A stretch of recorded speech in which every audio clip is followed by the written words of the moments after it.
What's up, wine friends? We are back for our episode 6 and 7 review before the big finale. And you know what? These episodes, they have all the drama that you could stand in life. So,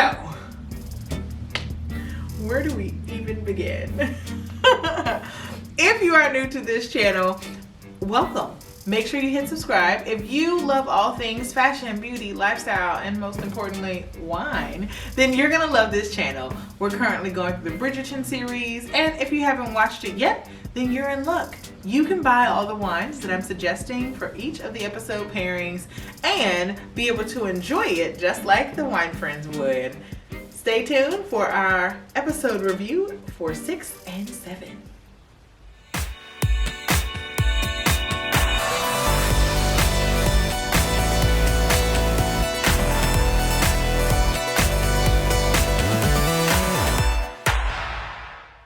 Episode 6 and 7. Now, I know I said 4 and 5 were my favorites, but y'all, episode 6, they're christening of the house and the lawn and the property and the library and the ladder and the steps. I threw my back out.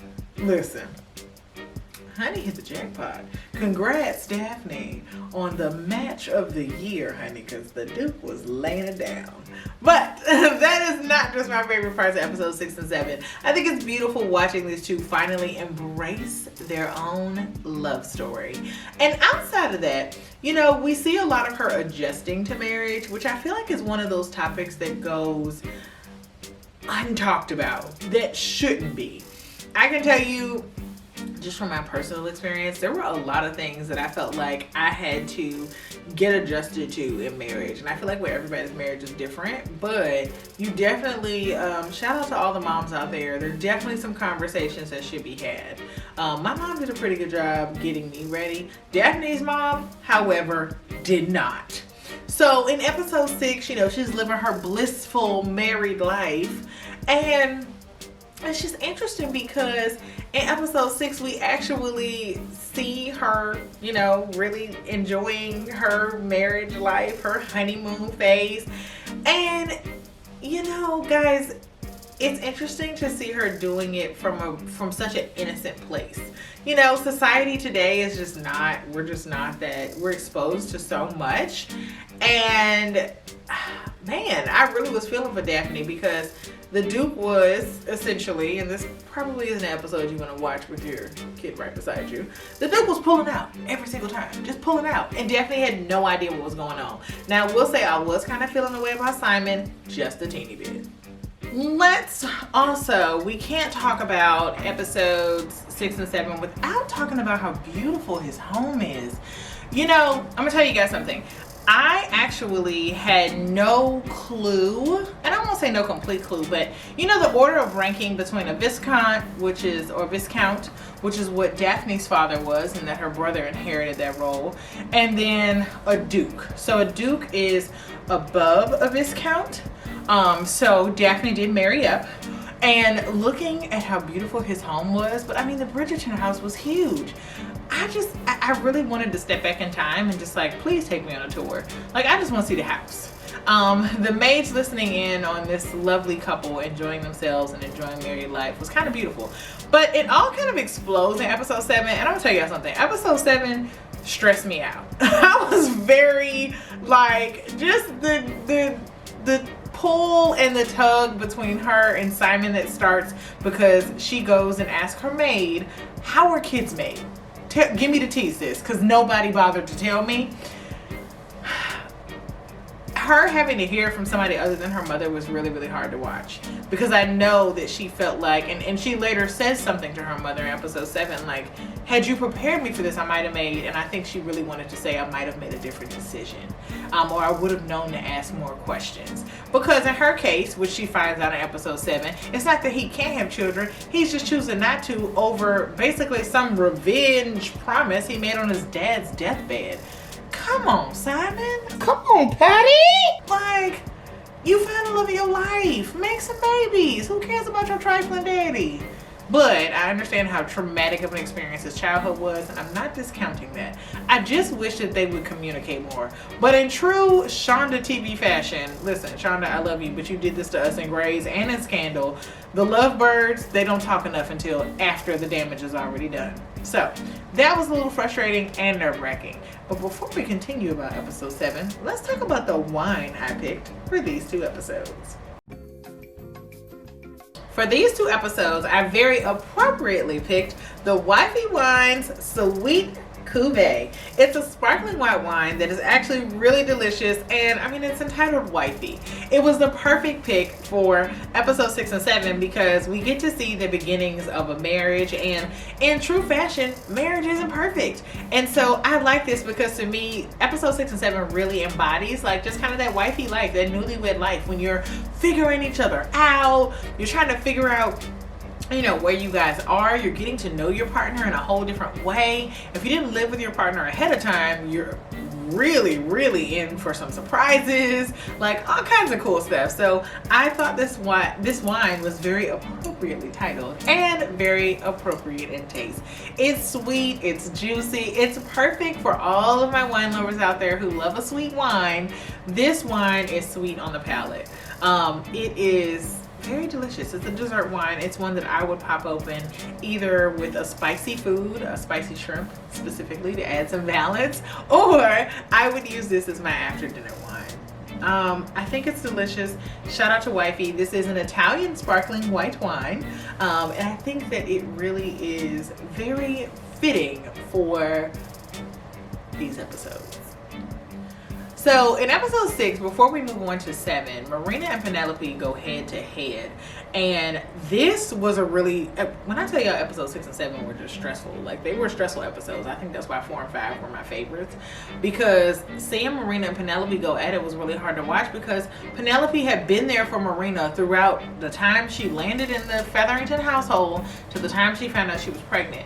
Penelope was the one person in her corner that was rooting her on until she started messing with the man that Penelope was in love with. And Marina was just like, I'm sorry to destroy this childhood love you got going on, sis, but I'm grown. I got grown people stuff going on, and I need to make sure me and this baby is secure. I get Marina's desire to protect herself and her child, but I'm a Penelope. That was shady, sis. And it's at this moment in episodes 6 and 7 that I realized, you know what? This is when I realized that Penelope was probably Lady Featherington or somebody in her household, because who else knew that Marina was pregnant? Now, episode 7 was as juicy as they come. First of all, Anthony and the Duke getting into a fight. Shout out to all the men out there who hold their boys accountable. Let's first start there, because Anthony calling the Duke out on, you must have done something to F this up because my sister could not possibly have. I mean, that's just keeping it funky. Men, y'all mess up. And I appreciate that Anthony calls him out. Now, what I don't appreciate is that the Duke is so defensive. Like, him and his friend getting a fight, like, they were throwing some low blows. It was a little crazy. But what's also interesting in this episode is that Simon finally confesses to Daphne why he doesn't want children. And I'm gonna tell you something. I watched this episode and I just felt devastated, really deep down inside, for Daphne, because she didn't quite understand the depth of the promise he made to his father not to have children, not yet.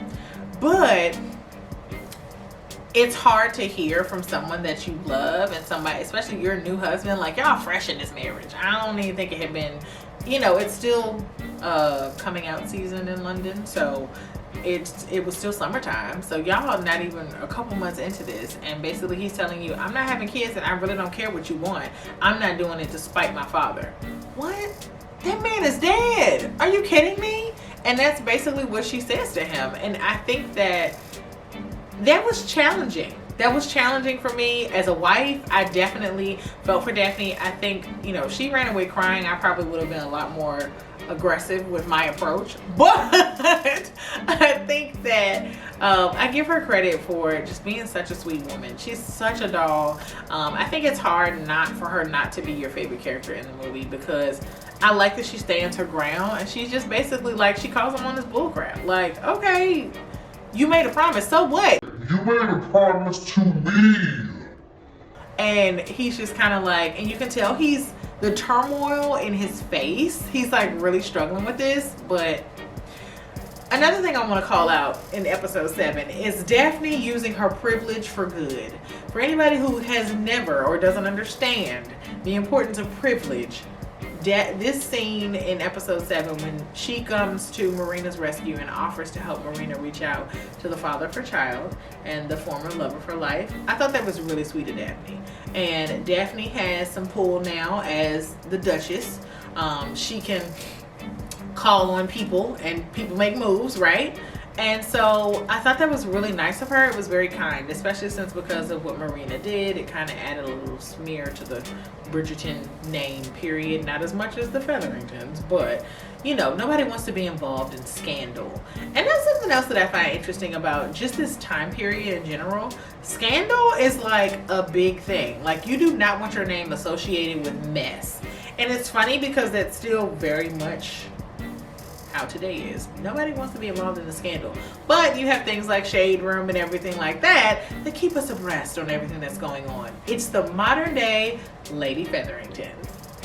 So I really hope that you guys enjoyed my recap of episodes 6 and 7. These episodes were honestly, grab a bottle of wine and just drink up. You can get through a whole bottle in these 2 episodes.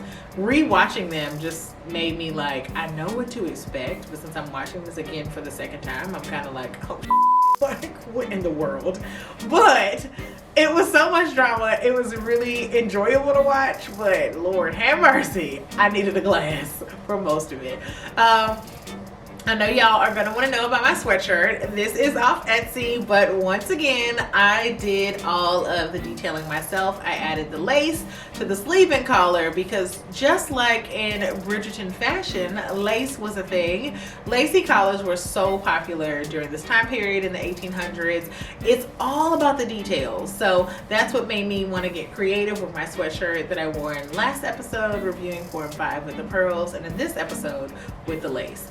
I think one thing that I did really enjoy in these episodes, fashion wise, is that we kind of see Daphne's style transition and change. So you guys know we talked about in earlier episodes how the Bridgerton color, the family color, is like blue. And when she returns home after the scandal breaks out between Colin and Marina, she actually is wearing a beautiful deep turquoise dress, and she's not out anywhere. She does wear blue when she does go out, which I'm telling you, like, from a costume designer perspective, genius to have the family, like, your eyes are aligned and you know who a Bridgerton is based on what they're wearing. Genius. But in this scene, when she comes back in that gorgeous turquoise dress, is plain, but the color is so deep and so rich. Y'all, if I could have found a dress to wear, I would have.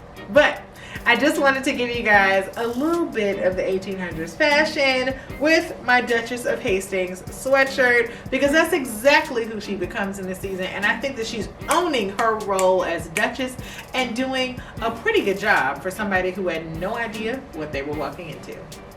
Cheers to Shonda and the writers of the series, because listen, up to now, whew, child, I can't wait to talk about episode 8. See you soon, my friends.